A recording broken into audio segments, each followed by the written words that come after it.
Dobrodošli u Radio Žetvu, emisiju o plodnoj budućnosti. Ovdje se zemlja sluša, a reč raste. Sa njiva i bašta, iz voćnjaka i plastenika donosimo vam priče o poljoprivredi, staroj mudrosti i novim rešenjima. Uz glasove poljoprivrednika, stručnjaka i vrednih domaćina saznajte kako se seje, bere i živi danas. Ovo je Aleksinac. Ovo je zemlja. Ovo je Radio Žetva.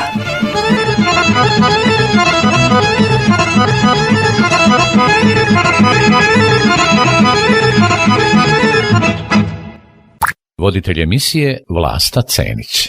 Da, to sam ja. Dobar dan, dobri ljudi. Ja sam vaš domaćin Radio Žetvi. Jedini koji na pauzi od emisije do emisije bere papriku, a u pauzi od berbe bere emisiju.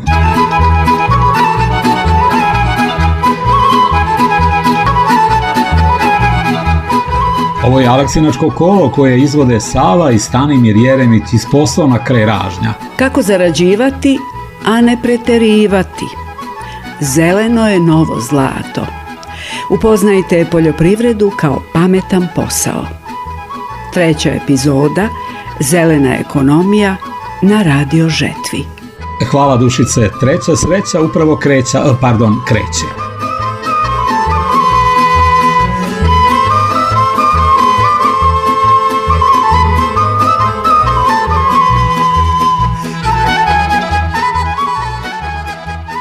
Na teritoriji Nišavskog okruga žetva strnih žita se privodi kraju. Uglavnom možemo reći da je žetva bila dosta laka, nije bilo poleganja useva i bilo je dosta vrelih sunčanih dana, tako da se mogla obaviti u povoljnim uslovima. Čujmo kako žetvu ocenjuje stručnjak, savjetodavac u poljoprivredno-stručnoj savjetodavnoj službi u Nišu, prijatelj naše emisije, gospodin Saša Stanković. Priznajem, ovaj snimak malo šuška, kao da smo ga snimali dok je Saša hodao kroz Klasije, i to bosonog u zlatni suton. Ali šta da se radi, pa nismo mogli da mu nađemo studio usred njive. Ako čujete kako nešto šušti, ne brinite, to ne šuškaju pare, nego žetva. Procena je da je požeto nekih 75% površina pod pšenicom i žetva ječma je završena. Tritikale i ovo se također očekuje da se završi u narednom periodu, narednih 10 dana. Prinosi možemo reći da su na nivou višegodišnjeg prosjeka, mada se očekivalo da budu mnogo viši s obzirom na slop biljaka, na dužinu i ozrnjenost klasa. Međutim, te visoke temperature koje su nastupile krajem maja, početkom juna su ubrzale gubitak lisne mase kod žita i to je uticalo kraju na kvalitet prinosa i na sam prinos. Sigurno je da je prinos umanjen za nekih 20 do 25%, tako da je, kažem, na nivou višegodišnjeg prosjeka, ali agrotehnika u ovoj godini u velikoj meri mogla da utiče na kvalitetni nivo prinosa, tako da smo imali parcele koje su dale i preko 6 tona po hektar, 6 do 7 tona po hektar, zavisno što se kaže od domaćine, kako posejao i kako nađubrio svoje parcele, zavisno opet i od sorte i od tipa, kvaliteta zemljišta, nadmorske visine, sve to na kraju rezultiralo da neki imaju malo bolje prinose, a neki loši, tako se prinosi bili negdje na nivou višegodišnjeg prosjeka, u prosjeku negdje 3 do 3,5 tone po hektaru, a kretali su se, kažemo, od 2 pa i do 7,5 tona po hektaru.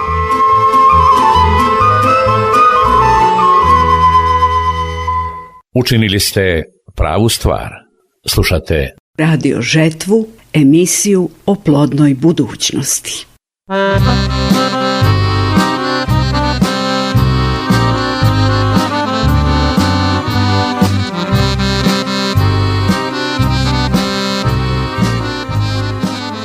Poljoprivredna proizvodnja postaje sve zahtevnija i komplikovanija, ne samo zbog produktivnosti i rentabilnosti, već i zbog očigledne promene klime. Često u želji da osjetimo ukus hrane našeg djetinjstva, tragamo za lokalnim proizvodima na kojima smo odrasli. Međutim, taj miris paprike, paradajza i drugih poljoprivrednih proizvoda rijetko srećemo. Ponuda povrća na Aleksinačkoj zelenoj pijaci je dobra, a na nekoliko tezgi se mogu naći i proizvodi lokalnih povrtara.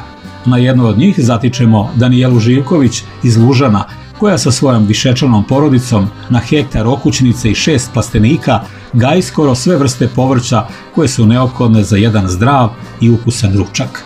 Na početku razgovora Danijela više konstatuje nego što se žali na ove vremenske neprilike.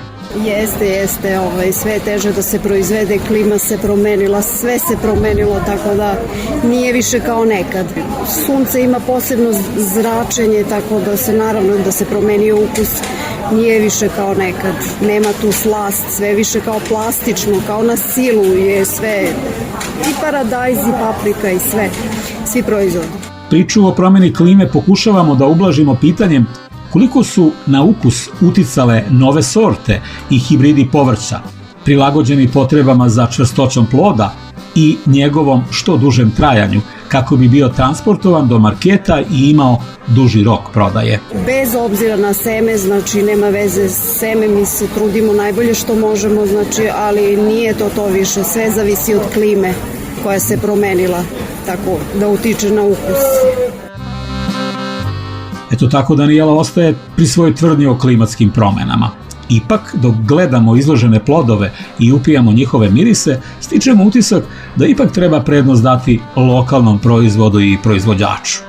Danijelu pitamo o razlici u kvalitetu aleksinačkog povrća i ono koje stiže iz drugih povrtarskih krajeva, pa i iz uvoza. To iskreno ne znam tačno. Iskreno nisam probala njihove proizvode, tako da moguće da su naši ipak bolji. Manje ovde se koristi ta hemija i sve ostalo.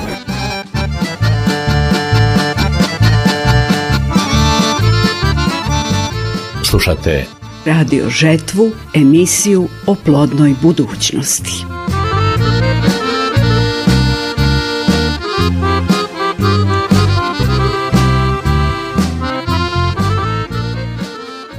Vremenske prilike ili neprilike iz godinu u godinu sve češće utiču i na poslovanje voćara, a i na novčanik potrošača.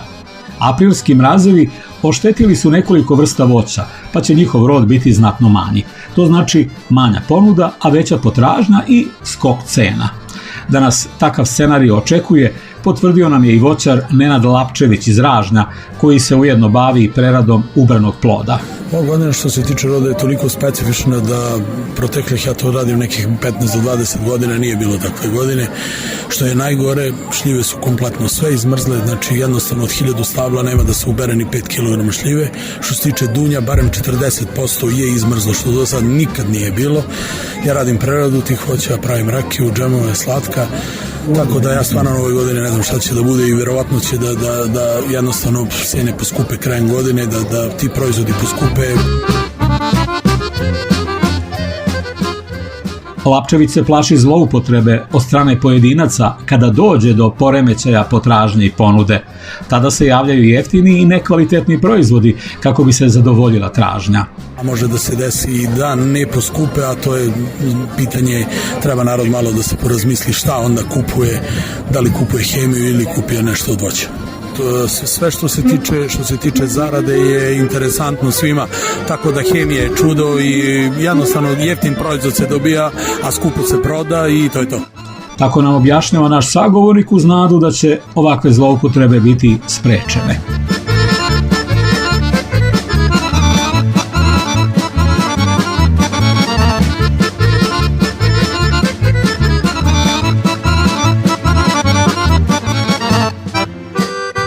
Vreme kad je sunce bilo blago, kiša pomeri, a ukusi kao iz bakine bašte sve više postaje sećanje.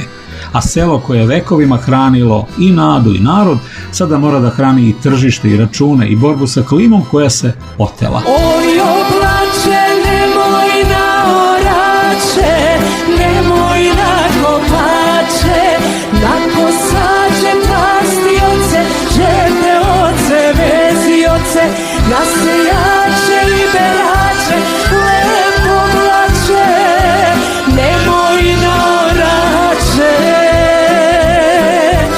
Oblače, nemoj na orače. Idemo u selo Gornji Ljubeš. Pitamo gospodina Radivoja Panića kako je tamo sa sušom, kako se to odražava na poljoprivrednu proizvodnju. Ove kiše koje su pale nedavno, jesu li pomogle? Pa vrlo malo. Negde su pomogle, a negde i ni malo nisu. U Donje polje neke njive da su dobre kiše su pomogle, a u Gornje ili da je pregorljivo to nema ništa. Suša je totalno. Kod nas, a u neka sela vidim i bolje beričet ima. I kiše su padale bolje, ali kod nas u našem selu je katastrofa. Ti imaš dosta i stoka? Imam stok, imam 13 krava. Imam veliku štalu za 20 krava, imam sve. I kako ćeš sad sa hranom? Pa imam ja hranu od prošle godine, malo vamo, malo ću da kupimo. Pa vidjet ćemo kako će da izađemo na kraj, vidjet ćemo. A ovaj kukuruz za silaže, može barem za silaže? Pa neki može, neki ne može, neki su vrlo mali, neki nisu izašli više od metra. Nemoj ni koren, čim nema koren, to nema silaža ništa, to se sve ubuđa, to nema ništa. Znači klimatske promjene očigledno su to? Kod nas su urodile plodom totalno. I šta razmišljaš za sledeće godine? Pa ništa, ja sam predložio deci da rasprodam krave. Mleko je slabo, 50 dinara litar mleka, 100 dinara je surutka, Miljkoviću, 100 dinara je surutka, 50 dinara mleko, pa gde to ima? Ja sad dam 10 litara mleko za 500 dinara i od toga kad posirim 4 do 5 litara ima surutka, znači to su 500 dinara, tako? Ja sam dao mleko za džabe. Da pojasnimo reči našeg sagovornika, onaj ko preradi mleko uzima sir i dobije surutku koju skuplje proda nego mleko što je kupio. I Panić se s pravom pita gde je onda poljoprivreda. Ma za džabe sam dao mleko, deda prekad baba siri, on tu surutku sipe u korito, pusti svinje, one piju. Sad te surutka prodaje 100 dinara. I šta radimo mi? Ništa. A mleko pošto za? 10 dinara nema ništa. I još manje od to. Negde je i manje od to. Ja dajem na 50, a ima i manje od to. A ima i malo više negde. Ne mogu da kažem da nema. Ja dajem kod Slavišu Mitića, to je dobro. Ja sam dobar s njim, dajem dobro. Redovno mi plaća sve, uredno to.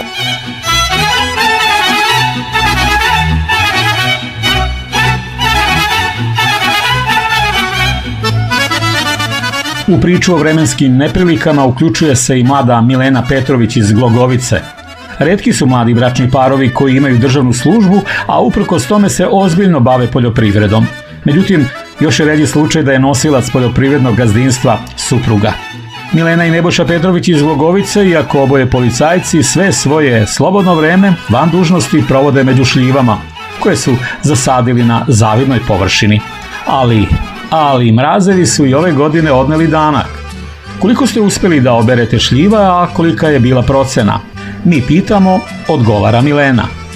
Pa, pošto smo danas krenuli sa berbom čačanske lepotice, otprilike smo trebali da imamo negde oko 60 tona, ali zbog mraza koji je bio, sada smo nabrali negde oko 4 tona koje smo predali u hladnjači i vidjet ćemo za dalju cenu.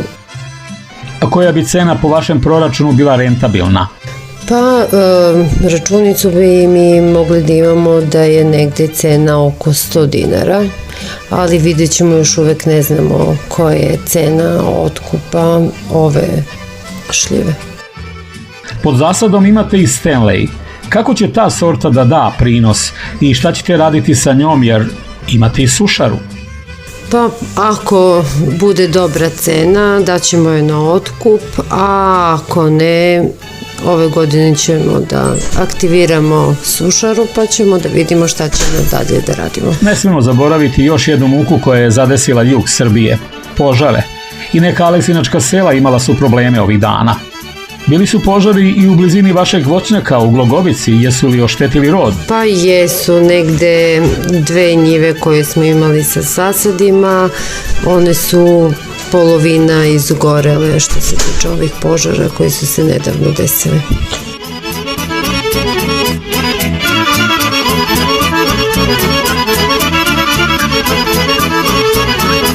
Da nije žena, ni selo ne bi bilo celo.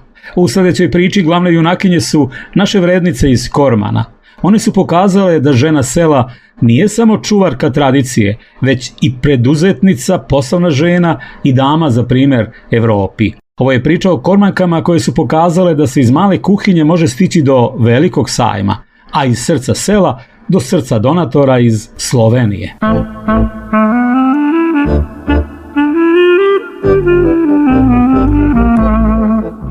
Učešće članica etno udruženja iz Kormana u projektu osnaživanje ženskog preduzetništva i uloga žene na selu u jugoistočnoj Srbiji pokazalo se kao veoma uspešnim nakon što su sumirani rezultati prilikom studijske posete predstavnika donatora Vlade Republike Slovenije, Caritasa Slovenije i Caritasa Beogradske nadbiskupije.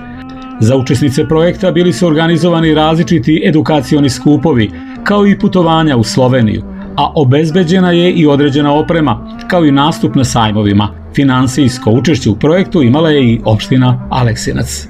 Evo šta je za našu emisiju rekla Džemina Nikolić iz etno udruženja iz Kormana. Mi smo evo već u trećem krugu, to su skoro 9 godina koliko li već i znači nam puno. Pre svega što su nam obezbedili studijska putovanja, išli smo mi u Sloveniju već 3 godine uzastopno. Drugo, obezbeđuju nam štand na najvećem sajmu u Beogradu, sajam hrane i pića, gde mi pronalazimo tu naše buduće kupce. Pored toga što su nam obezbedili belu tehniku i sve ovo što se nalazi u prostoriji i opremu od inoksa, oni nam obezbeđuju i ambalažu, obezbeđuju nam i etikete, vizit karte, nama to puno znači. Sve pomalo to iznosi dosta, jer mi ne možemo sve to da izdvojimo pare da mi to finansiramo.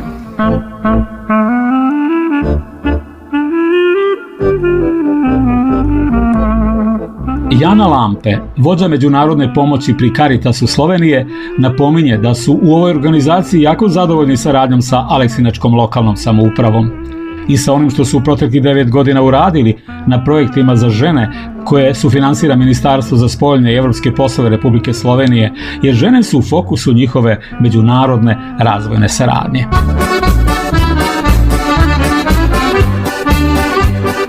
Ja sam sad obilazila nešto gazdinstva, jer u ovom projektu nije samo općina Aleksinac, je i općina Pirot, Vlasotince i Babušnice i obavili smo žene koji se bave, s preradom mlijeka, voća, povrća, imaju seoski turizam, tako da jako smo zadovoljni da vidimo da ova sredstava koje dođe od slovenske vlade stvarno imaju korist za ove ruralne žene. Puno su napredovale, puno više imaju kupaca, stranaka, to su same rekle, puno im znači ova promocija, što su došle na ove manifestacije u Beograd, u druge gradove i puno im znači obuke. Žene iz Kormana su stvarno specifične jer su udruženje i radi ukupno i ovo je specifično jer su ustanovile ovo, da kažemo, proizvodnu liniju, normalno kroz podršku općinu Aleksina, je dala prostore, obnovila, jer u drugih općinama žene radi pojedinačno, svaka za se. Ali dobile su ideje druge žene iz drugih općin od udruženja žen iz Kormana da bi i one ustanovile udruženje. Recimo, desilo se u općini Babušnica 4 žene koje se bave s turizmom su sad ustanovile udruženje, a spodbuda su im bile žene iz Kormana. Tako da nadamo se da bi še i druge žene smo ih slušali i žele, tako da stvarno su one neki dobri primjer žene iz Kormana i za druge žene da im pomože, da vidio da je dobro da radi ukupno, da se ukupno pojavio, promoviziraju na manifestacijah i tako dalje. Tako da one su stvarno nešto posebno i vidiš da kar žarijo ko ih vidiš ko su ukupno i da su radio i tako.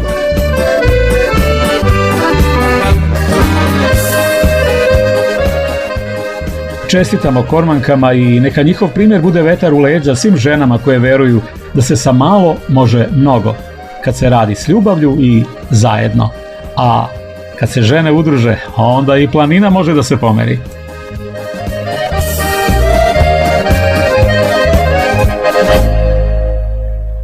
Sve se menja, a neke stare navike ne, na primjer vašari.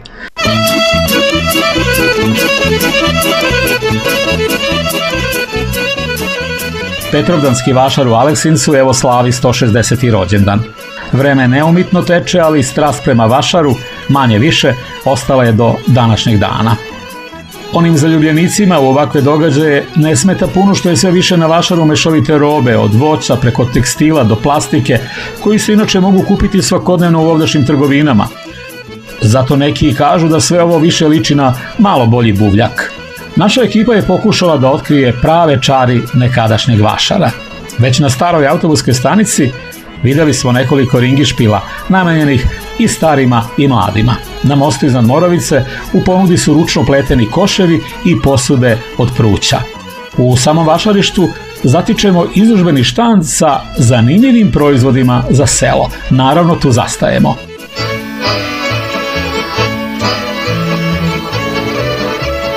Mi smo Vlasotinčani, Leskočani, a ja sam Novica Stojković. Kovačko-užarska radnja koja se sad vodi na Cina. Danas skupljuju seno mašinama, a bilo... Pa ima i mašinama, ali ima mnogi ljudi koji nisu u prilici da to odrade, nemaju sredstava za neki rat krupni i onda se snalaze na ovaj način. Da. I koliko košta jedna vila ovako? Ovako vila vam je isto i dalje 1000 dinara. Samo 1000, pa nije lako napraviti. Pa znate šta, nije lako da se napravi, ali to su radili moji. Ja sam išao u srednju školu i nastavio sam zanat od mojih i evo taj zanat sam stvorio penziju na tržištu sad. Tako da ide živo dalje. Od koje drvo najbolja vila? Uvek je prisutna bila i ostala samo buka. Vidimo ovdje ima kosila. Da, ima kosila, imate lipa, odnosno buka. A ako hoćete da pitate šta je kvalitetnije, kvalitetnije je buka. Ovo možda malo ide u istoriju, ali julari sigurno ne idu. Julari i tako to se radi, ali je sve manje. Ajde da za mlađe generacije objasnimo, to su specijalni okovratnici koji se kače na čelo glave goveda.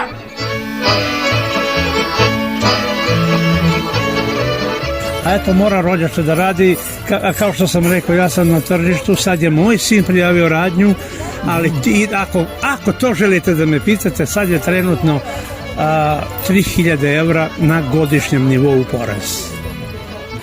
To treba pokriti. To bi trebalo neko olakšiti. To bi sada, možda bi to neku povlasticu trebalo da ima, ali kad je u pitanju radni staž, u sistemu smo i onda moramo da se prilagodimo, a i mora se misliti o stažu, jer na kraju kraja svi starimo, pa i mi. Ovo uže je koliko metara? Da, imate tu dužinu, to je od kućina, jutana, imate dužinu 10 i 12 metara. I koliko je cena? Da, imate neke 800, 1000, 500, 600, znači zavisi od kvaliteta, odnosno dužine.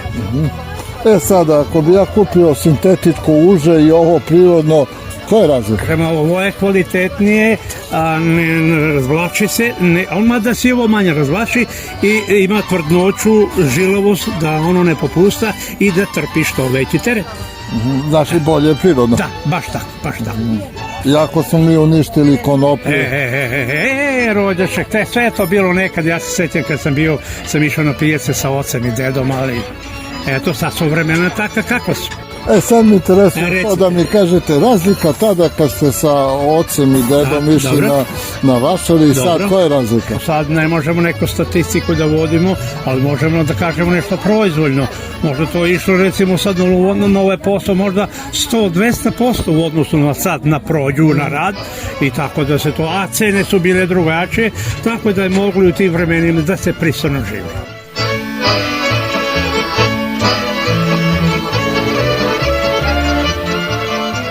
Jedna gospođa pokušava da kupi 2 užeta od po 8 metara, prisjećajući se šta su im ukućani naručili. I pored toga što je u duhu vremena više interesuje tekstil i pokućanstvo koje se nudi na drugim tezgama, ipak želi da kupi što kvalitetnije i sigurnije uže, pa se raspituje za materijal i traži konopac obimnijeg preseka, za svaki slučaj da veći teret izdrži. Jedan se pak gospodin raspituje za kosilo, valjda planira da za vikend ode do rodnog ognjišta, da se prisjeti kako se nekada kosilo i da malo uredi svoju dedovinu.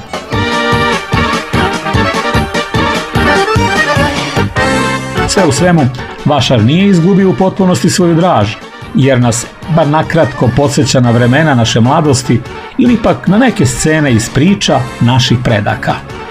Da te vodi na vašare, da potroši fine pare, na zlatne haljine, da te vodi na vašare, da potroši silne pare na zlatne sandale i svilene haljine. Ej mala malena, srce si mi zavela, ej mala malena, srce si mi zavela, ej mala malena, srce si mi zavela, ej mala malena, srce si mi zavela.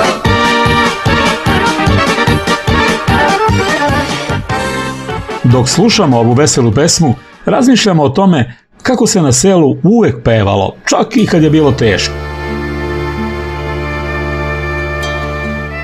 Ko peva, taj ne posustaje. A danas, hajde da čujemo priču o takvim pesmama baš od jednog pevača, iz Istinskog, sa snimljenim kasetama i pločama. Savić Slobodan Lale.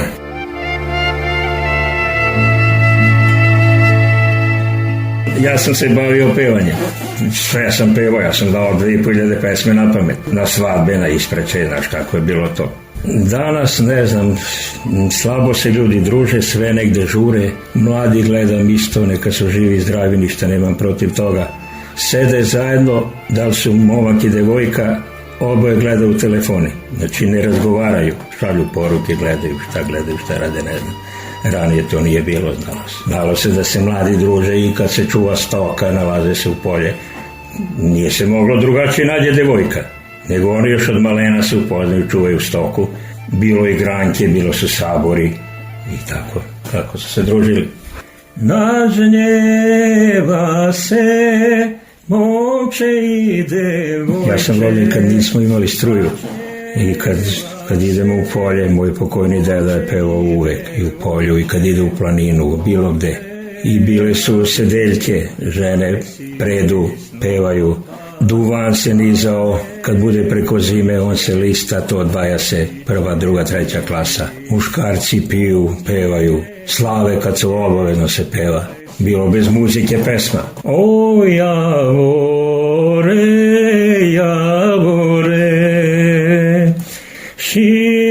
eto, to su to isto jedno od stare pesme. Puno ima. Čoban tera ovčice. Moj deda znao mnogo pesmi što pevaj. Tako je bilo, nije bilo struje, nije bilo radija, nije bilo televizije.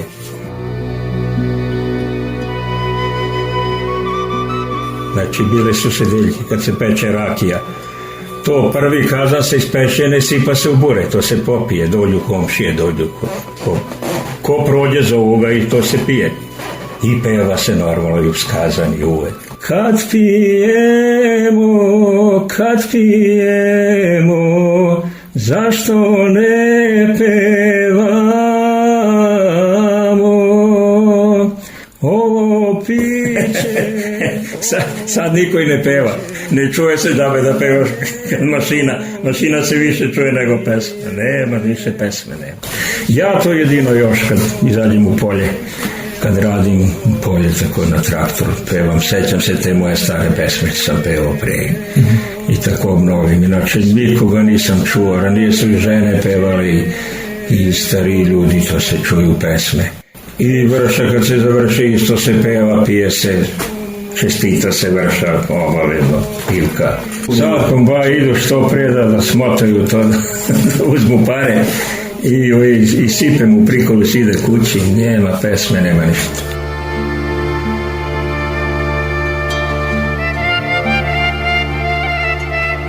Život na selu nije lak. Seljaka nije ni vetar mazio, ni država milovala, ali i kad ga sabije kiša, on će znati da kaže, bar ne moram da zalijem paprike. I kad nosi džak pšenice na leđima, seljak će pronaći vremena da vam ispriča dobar vic, kao naš Lale. Kad otac će da umre, osjetio i zvao sinove. Sinovi, da vam kažem, on pravio vino od svašta. Da vam kažem da i od grožđe može da bude vino. Znači, on je pravio ko zna šta se stavljao i rekao im da znate da i od grožđe može da bude vino.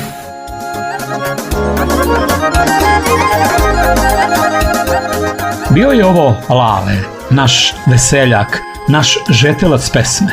Za kraj čujmo delić pesme koju je Lale snimio davno, ali mi u Radio Žetvi čuvamo je u našem ambaru. Ovo je pesma o jednoj ženi koja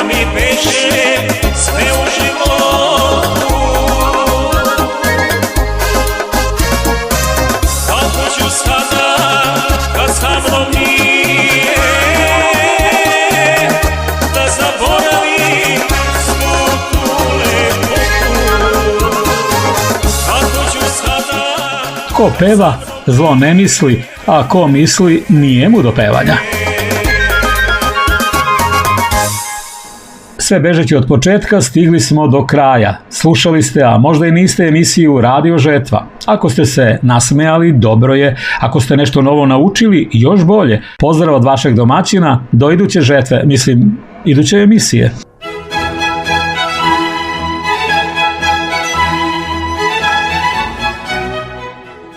Produkcija Centar za regionalni razvoj Dars Aleksinac. Odgovorno lice Mića Milojević. Urednik Ninoslav Miljković. Autori i scenaristi Vlasta Cenić i Ninoslav Miljković. Naratori Jelena Jovanović i Vlasta Cenić. Tehnička realizacija Milan Vlajić, Stefan Živković, Kristijan Đorđević i Vlasta Cenić. Lektor Dijana Borojević.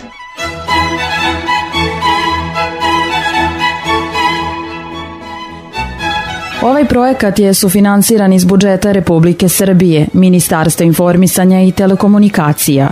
Stavovi izneti u podržanom medijskom projektu nužno ne izražavaju stavove organa koji je dodelio sredstva.